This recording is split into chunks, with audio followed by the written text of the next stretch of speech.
Pernah nggak sih lu punya temen atau mungkin pasangan yang setiap kali dia bikin salah, misalnya ngomong kasar, misalnya ngilang tiba-tiba, ngeghosting, atau tiba-tiba cancel sesuatu, ngelanggar janji, alasannya selalu mentok di satu kalimat. Sorry ya, gue emang begini orangnya karena gue dulu trauma. Di satu sisi otak lo langsung bilang, wah gue harus ngertiin dia nih orang yang punya gangguan mental dan punya trauma luka batin yang berat. Beberapa orang akan merespon seperti itu. Kita pengen jadi orang yang suportif, yang penuh empati. Tapi di sisi lain, kadang hati kecil kita tuh mungkin teriak gitu, anjirnya kok orang banyak excuse ya gitu. Sampai selingkuh, sampai segala macam, kok gue malah jadi dimanfaatin ya nih mama nih orang. Jadi di mana sih batasannya? Kapan sebuah alasan itu menjadi valid? Seperti misalnya alasan trauma. Dan kapan dia berubah menjadi sebuah pembenaran, sebuah justifikasi atas perilaku yang buruk atau toksik. Gimana kalau gue bilang kalau ternyata kartu trauma di zaman sekarang itu digunakan oleh beberapa orang sebagai alasan, sebagai tameng untuk lari dari tanggung jawab. Welcome to Kelas Kehidupan by 1%. Kita bakal deep dive soal trauma.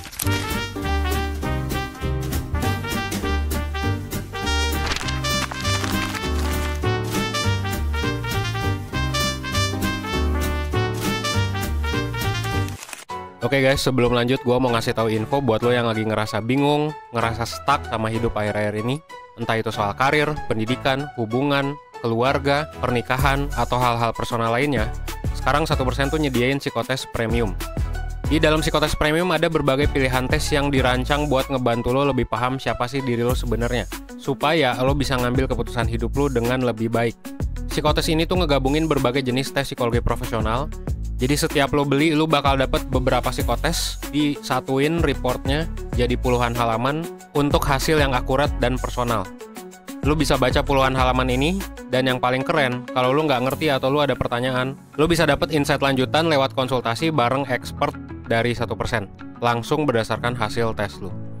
Langsung aja kunjungi 1.bio/psikotes premium buat info lebih lanjut.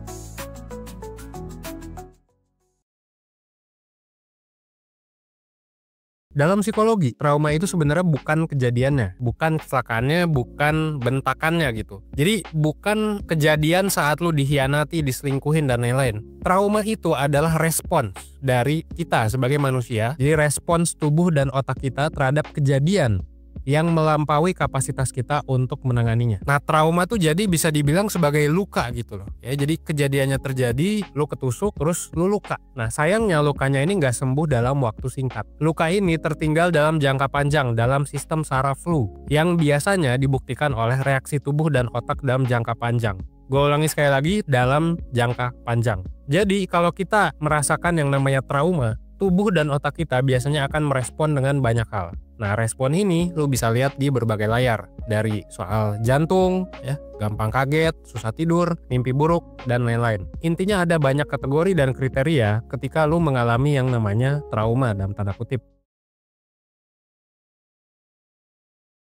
Nah, trauma ini itu beda sama kejadian traumatis, ya. Jadi, kejadian traumatis itu bisa terjadi sama semua orang. Lu pasti akan mengalami kejadian traumatis seenggaknya sekali dalam hidup lu. Ya, misalnya ketika orang tua lu meninggal gitu. Itu kejadian traumatis. Jadi kejadian traumatis itu adalah peristiwanya. Jadi kejadiannya ini adalah faktor eksternal. Trauma itu lukanya, kejadiannya itu faktor eksternalnya. Hal yang mungkin bikin lu trauma. Contohnya momen saat lu dibentak depan umum gitu ya. Saat lu mengalami kecelakaan, pas lu diselingkuhin, dikhianatin gitu ya. Itu adalah kejadian traumatis.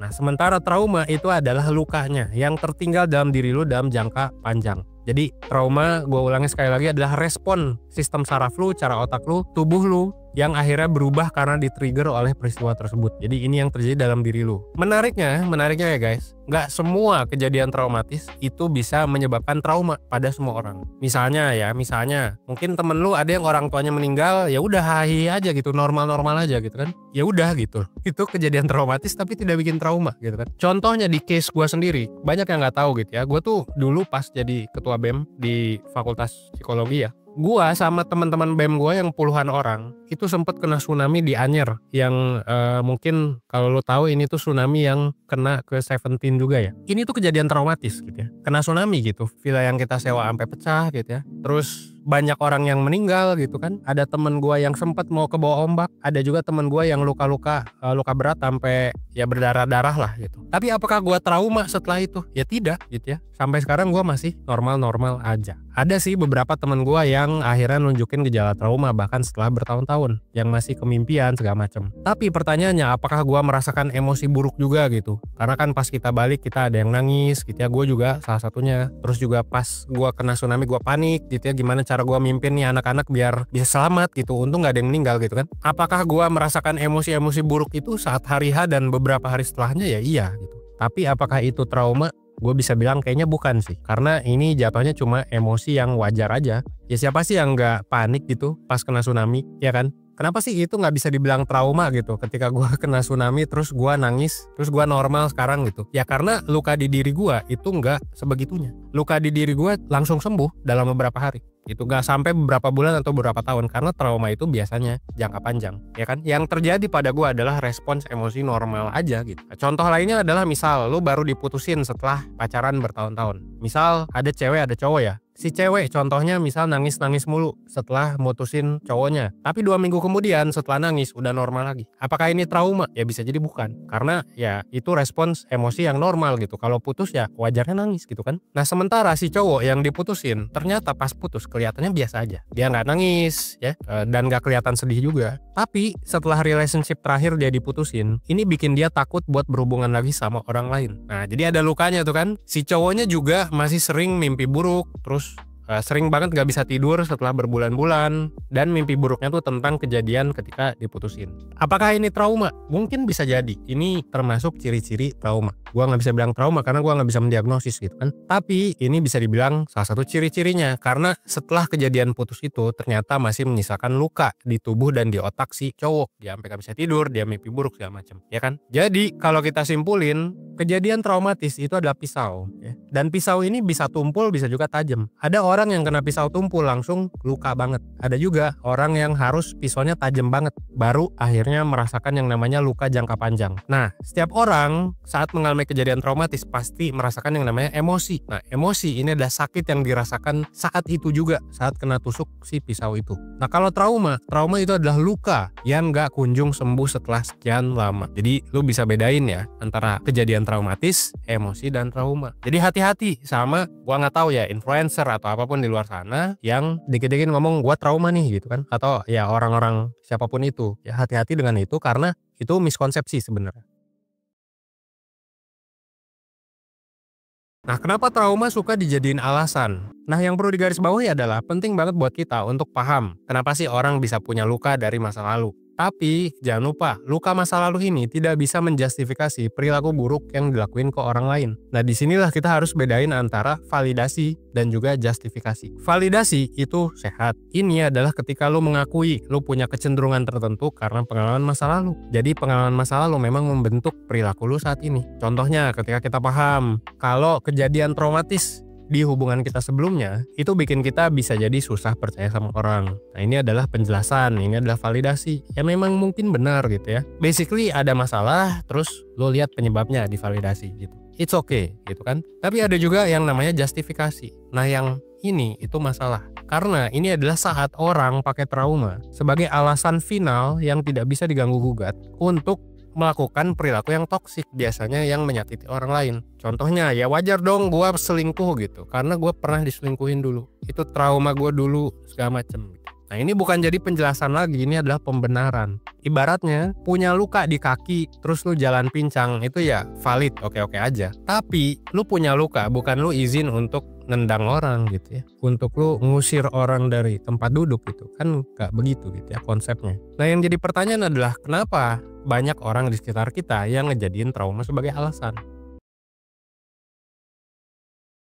Nah, jawabannya kalau menurut gua itu ada 3 hal. Pertama adalah inflasi istilah psikologi. Jadi sekarang kata-kata kayak depresi, trauma, trigger, toxic, NPD itu udah jadi bahasa sehari-hari gitu. Di satu sisi ini ya mungkin bagus buat awareness, tapi di sisi lain jadi makin banyak self-diagnose, dan ini tuh sering bikin salah paham juga. Bahkan banyak yang pakai tapi kagak ngerti maksudnya tuh apa. Coba kalau gua tanya definisi NPD ke lu apa, lu mungkin gak bakal tahu gitu ya. Salah potong poni dibilang gua trauma, gak suka suka lihat mantan gitu ya jalan sama pacar baru misalnya, wah gue depresi. Terus ada orang genuinely lupa dibilang gaslighting gitu. Ada orang speak up tentang suatu isu gitu ya, dibilang psikopat, NPD gitu. Kenapa ini terjadi? Ya karena ini penjelasan yang mudah gitu. Dan validasi dari pakai kata yang kedengarannya berat, tanpa harus ngerasain beban psikologis yang sebenarnya, tanpa harus ngerti juga. Nah yang kedua adalah sosmed tuh sekarang memang udah kebanyakan drama gitu ya. Algoritma tuh sekarang makin mendorong kita ke yang drama-drama. Kalau konten datar-datar aja, itu kagak akan masuk algoritma. Tapi konten yang memancing emosi biasanya memang bakal masuk FYP. Apalagi memancing emosi kemarahan ya, memancing emosi relatable gitu kan. Coba aja lo perhatiin kalau ada orang posting ngeluh tentang kerjaan gitu ya, protes ke atasan, nge-spill gosip-gosip buruk di kerjaan, itu tuh rame guys.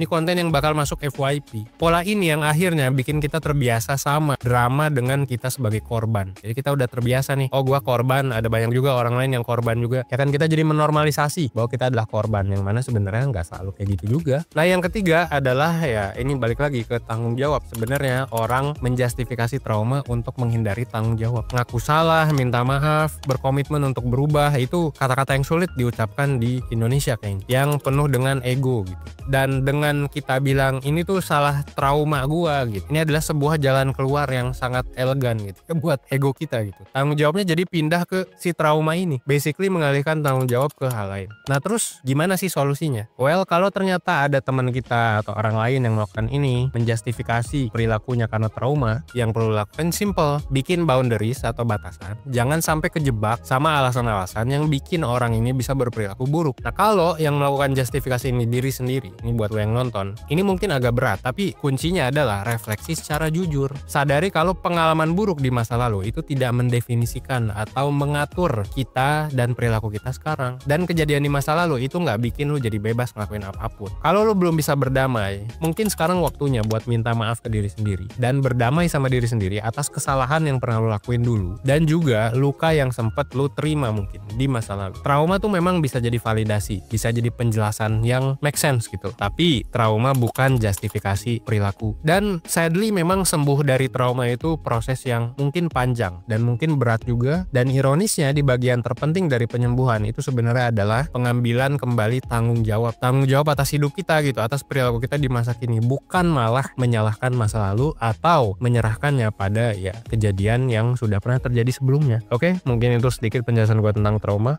Gue Evan dari 1%. Well, thanks.